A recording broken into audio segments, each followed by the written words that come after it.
Nous avons ici un assemblage peinturé en noir car cette couleur absorbe la chaleur. Cet assemblage est constitué d'une plaque de cuivre, ici, qui est donc conducteur de la chaleur vers le bimétal qui sont les ressorts. Ici, nous pouvons voir que nous avons 3 ressorts assemblés. Voilà. On souhaite étudier la torsion du ressort et le couple de force exercé pour soulever la tige de cuivre. Cette tige, qui est également peinturée en noir. Nous avons fixé un rayonnement de 1000 watts.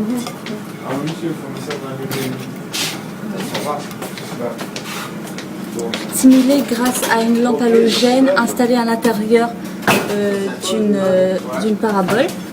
Donc la plaque de cuivre va capter la chaleur et comme il est conducteur, va le conduire aux ressorts qui vont se dilater et émettre une rotation et ainsi modifier l'inclinaison de la tige.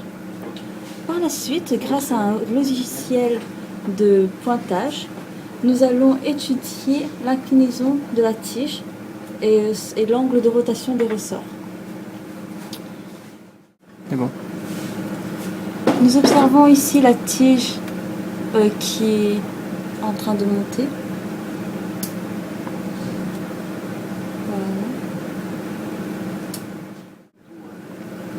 Donc lorsque le soleil changera de côté, la tige va se refroidir ainsi que les ressorts et faire une rotation inverse.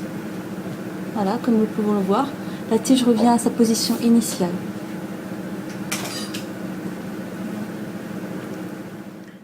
Nous observons ici que selon le rayonnement, la tige va à un moment se stabiliser à une position. Nous sommes en train d'allumer les guides afin que la tige de cuivre ensuite puisse glisser sans frottement à l'intérieur. Sous l'effet de la chaleur, cela va permettre d'incliner le panneau. On a ici le dessous du panneau. On a une tige de cuivre sur lequel on a une bille d'étain.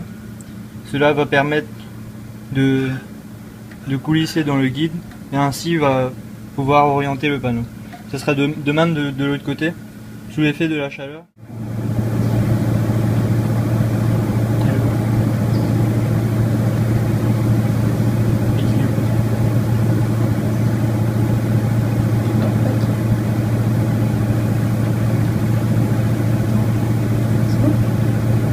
Voilà, ici, quel est notre dispositif de façon à ce que lorsque le panneau est horizontal, c'est-à-dire que les 2 plaques reçoivent le même ensoleillement, eh bien, le panneau est positionné ainsi. Voilà. Maintenant, nous allons couvrir une des plaques afin que l'ensoleillement soit seulement centré sur celle de gauche.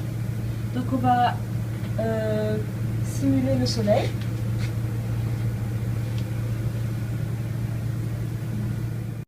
Fixer un rayonnement de 1000 watts par mètre carré.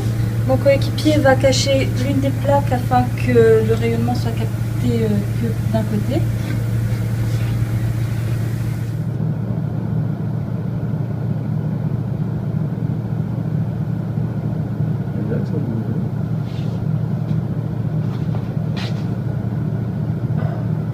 Voilà. Mise en évidence le principe physique et nous avons constaté qu'il manquerait une mise au point concernant les axes pour que notre système fonctionne mieux. On a pu exercer la dilatation d'un métal par rapport au projet. Personnellement, je pense que notre projet il tient la route.